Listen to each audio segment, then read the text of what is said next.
Hello everyone, this is Anjali and welcome back to my channel Korean Drama Explanation। आज मैं little women episode 10 को explain करने जा रही हूँ।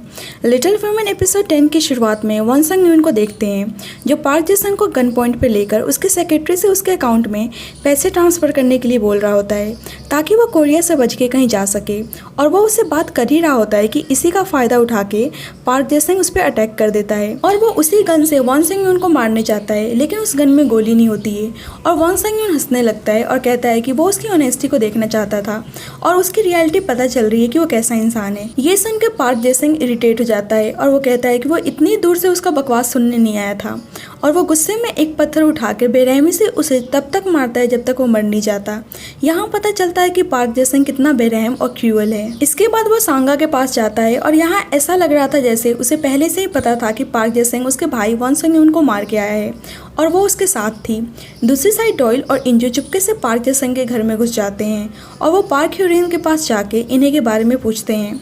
वो बताती है कि इन्हें उसे अकेले छोड़ के नहीं भाग सकती है, उसके गायब होने में पक्का उसकी मदर का ही हाथ है। और वैसे ही उसे बाहर से कुछ आवाज़ें आती हैं और वो समझ जाती है कि उसकी मदर कहीं जा रही हैं। सांगा क्लोज रूम में जाती है जहाँ उसने इन्हें को कैद करके रखा था। इन्हें को लग रहा था कि वो उसको मारने के लिए आई है, इसीलिए वो रिक्वेस्ट करती है कि उसकी मौत के बारे में उसकी बहनें और पार्क ह्यूरिन को ना बताया जाए। वो यहाँ भी पार्क ह्यूरिन के बारे में ही सोच रही थी कि वो बर्दाश्त नहीं कर पाएगी और उल्टा कदम उठा लेगी, इसीलिए वो बताने से मना कर रही थी। ये सुन के सांगा कहती है कि वो उसको मारने के लिए नहीं आई है और वो थोड़ा सा डिप्रेस दिख रही थी, और वो कहती है कि तुम पेंटिंग करना चाहती थी ना, इसीलिए वो उसको एक फ़ोटो देती है पेंट करने के लिए।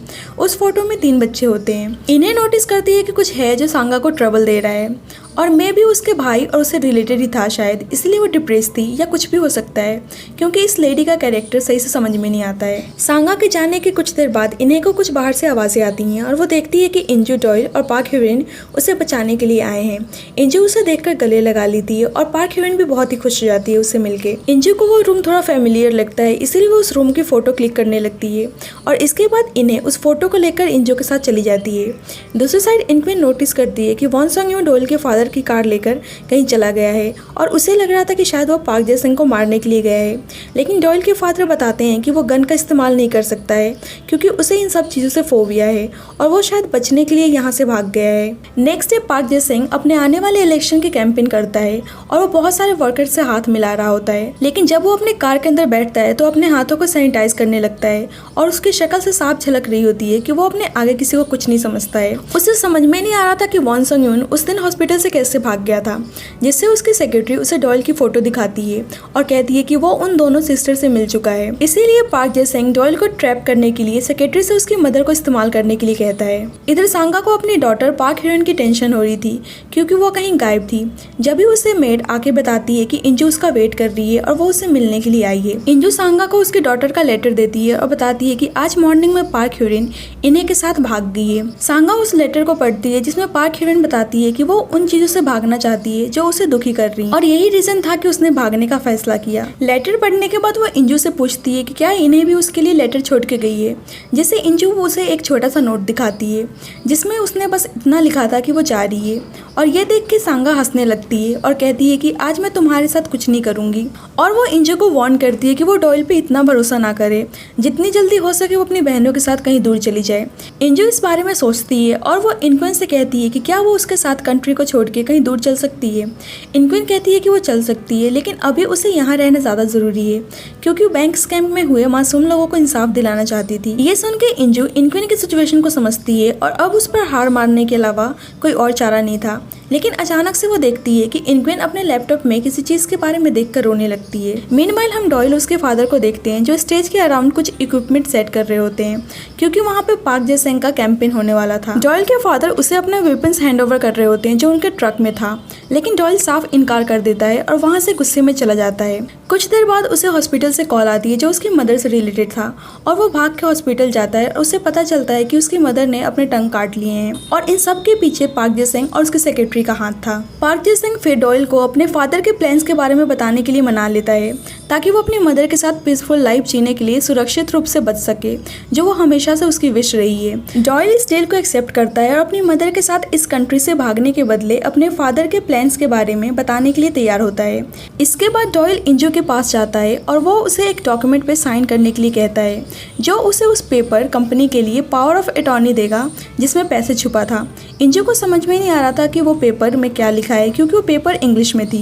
इसीलिए जोंगो और इनग्वेन उस पेपर को पढ़ते हैं और उसे साइन करने के लिए कहते हैं। इसके बाद डॉयल अपने फादर को एक सेफ प्लेस पर ले जाता है और इंजो को अपने फादर द्वारा दिए गए वेपन्स लिस्ट को वियतनाम वॉर के एक सोल्जर को देने के लिए भेजता है ताकि वो उस वेपन्स का अच्छा ऑफर दे। हम देखते हैं कि डॉयल के फादर के ट्रक में किसी ने बॉम्ब फिट कर दिया है और वो ट्रक जैसे ही लेकर सोल्जर के ठिकाने पर पहुंचते हैं, इंजो और सोल्जर के आंखों के सामने ही वो ट्रक एक्सप्लोड हो जाता है और जैसे तैसे करके वो सोल्जर उन पर लगी आग को बुझाता है और इंजो डॉयल के फादर की ऐसी हालत को देखकर रोने लगती है। और इसी बीच डॉयल अपनी मदर के साथ यहाँ से जाने का फैसला करता है। इंजो डॉयल के फादर को लेकर हॉस्पिटल जा रही होती है और वो डॉयल को कॉल करने की कोशिश करती है, लेकिन उसकी कॉल नहीं लग रही थी।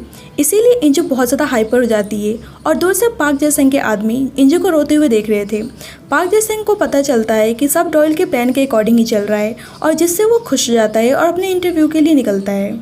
और वो जैसे ही न्यूज़ स्टेशन पहुंचता है, वो देखता है कि इनग्वेन डॉयल की मदर के साथ कैमरे के सामने बैठी हुई है और वो बता रही होती है कि जिसने चेयरपर्सन को मारा था वो डॉयल की मदर नहीं थी बल्कि पार्क जे-संग का फादर था।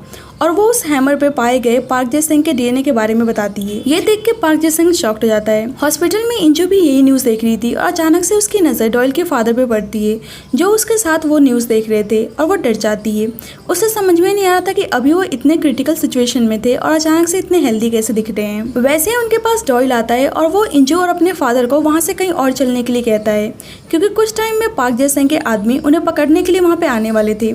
इंजो को कुछ समझ में नहीं आ रहा था कि क्या हो रहा है और अचानक से डॉयल के फादर ठीक कैसे हो गए। फिर उसे पता चलता है कि ये सबका प्लान था, लेकिन बस उसे इस बारे में पता नहीं था। यहाँ पता चलता है कि सोल्जर के साथ साथ इस प्लान में सब शामिल थे। यहाँ एक सीन दिखाया जाता है जब बेचारी इंजो हॉस्पिटल में डॉयल के फादर के चक्कर में टेंशन में थी और उसके फादर को नाक पर खुजली हो रही होती है और वो धीरे से नाक को खुजलाकर फिर से ऑक्सीजन को लगा लेते हैं। And this scene was hilarious. यहाँ पता चलता है कि जोंगो और इनग्वेन को भी उस डॉक्यूमेंट के बारे में पता चल गया था जिसे इंजो साइन कर रही थी, लेकिन वो दोनों उसको नहीं बताते हैं ताकि जब डॉयल के फादर का एक्सीडेंट वाला सीन एग्जीक्यूट किया जाए तो इंजो का नेचुरल रिएक्शन आए, ताकि पार्क जे-संग को कंफर्म हो जाए कि डॉयल उन्हें धोखा नहीं दे रहा है। ये सुनकर तो इंजो के होश उड़ जाते हैं और वो गुस्सा करने लगती है कि उन्होंने उस प्लान के बारे में उसे क्यों नहीं बताया। दूसरी साइड इनग्वेन प्रूव कर देती है कि डॉयल की मदर दोषी नहीं थी, बल्कि पार्क जे-संग का फादर रियल कल्प्रिट था और जो हैमर डॉयल के पास था उसने चुपके से डीएनए टेस्ट करवा लिया था। इनग्वेन कहती है कि अभी कुछ और भी रिवील करने के लिए है और वो उन्हें किसी और दिन बताने वाली है। जब वो स्टूडियो से बाहर जा रही होती है तो पार्क जे-संग उसके सामने आ जाता है और वो कहती है कि वो उससे कंटिन्यू फाइट करने के लिए रेडी है। सभी रिपोर्टर्स की नज़र उन दोनों पे ही होती है। पार्क जे-संग उसका मजाक उड़ाता है और उस पर उसे बदनाम करने का आरोप लगाता है, लेकिन इनग्वेन ये सब सुन के भी बिल्कुल नहीं घबराती है और वो ओपनली उसको चैलेंज करती है। बाद में इंजो, डॉयल और उसके फादर कहीं जा रहे होते हैं। उसके फादर इंजो से बताते हैं कि उनका बेटा उसकी बहुत केयर करता है, जिससे इंजो शर्माने लगती है। और जब भी अचानक से वहाँ पे पुलिस आ जाती है और वो डॉयल के फादर को इलीगल इक्विपमेंट रखने के लिए उन्हें अरेस्ट कर लेती है। इस न्यूज़ के बारे में इनग्वेन को कनेक्ट करके दिखाया जा रहा था और बता रहे होते हैं कि पार्क जे-संग के फादर का मेंटल कंडीशन सही नहीं था, इसलिए उन्होंने ऐसा कदम उठाया था।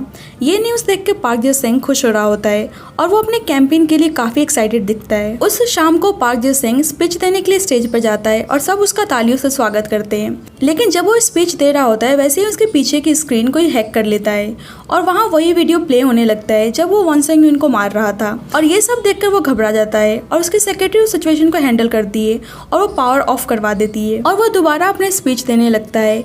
जब ये स्क्रीन एक बार फिर से ऑन हो जाती है और वहाँ वही वीडियो दोबारा प्ले होने लगता है जिसमें वो वन सिंह को मार रहा था। और ये कोई और नहीं बल्कि डॉयल और इंजो कर रहे होते हैं। वो दूर से उसकी स्पीच को देख रहे थे। इस वीडियो को देखकर वहाँ पे मौजूद सभी लोग हैरान हो जाते हैं और अब पार्क जे-संग को घबराहट के मारे उससे कुछ बोला नहीं जा रहा था, जिससे उसके सेक्रेटरी अपने आदमियों से बोल के वहाँ पे फायर क्रैकर्स लाइट अप करवा देती है, जिससे सभी लोगों का ध्यान उस फायर क्रैकर पे चला जाता है और पार्क जे-संग इसी का फायदा उठा के बचने की कोशिश करता है।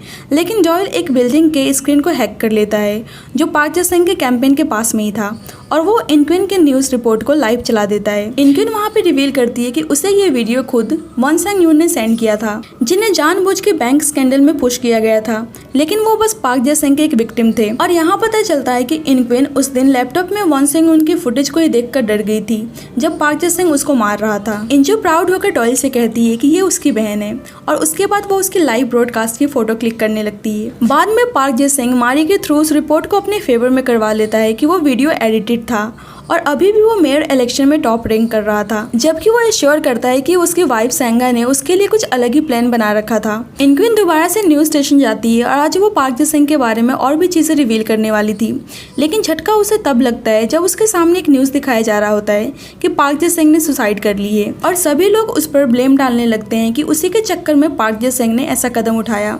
इनक्विन को बिलीव ही नहीं हो रहा था कि पार्क जे संग ने सुसाइड कर लिया है और वो बोलने की स्थिति में बिल्कुल भी नजर नहीं आ रही थी और इस न्यूज को इंजू भी देख रही थी। मेनवाइल हम सांगा को मॉर्गे रूम में देखते हैं जहां वो पार्क जे संग की बॉडी को देखने आई थी और वहां ऐसा ऑडियंस हम नोटिस करते हैं कि पार्क जे संग के हाथ में भी वही ब्लू ऑर्किड्स था। इसके बाद वो इंजू को कॉल करती है और उससे कहती है कि उसे अपनी बहनों के साथ चले जाना चाहिए था। ये सुन के इंजू परेशान हो जाती है और वो डॉयल को कॉल करती है, लेकिन उसकी कॉल नहीं मिल रही थी और उसे पता चलता है कि उसके अकाउंट के सारे पैसे भी गायब हो गए हैं और जब भी उसके दरवाजे पे कोई नॉक करता है और वो डर जाती है और ये एपिसोड यहीं पे एंड हो जाता है। सो गाइस, मुझे बिलीव नहीं हो रहा है कि पार्क जे संग ने इतनी जल्दी सुसाइड कर ली, लेकिन इतना तो पता चल जाता है कि उसके मौत के पीछे उसकी वाइफ सांगा का ही हाथ है और वही मास्टरमाइंड है और शायद ये भी हो सकता है कि वही जिगन सोसाइटी की हेड है और उसके कहने पे ही पार्क जे संग को मार दिया गया। So that's it for today. बाकी देखते हैं कि बचे हुए 2 एपिसोड्स में क्या देखने को मिलता है। So guys, thank you so much for watching this video.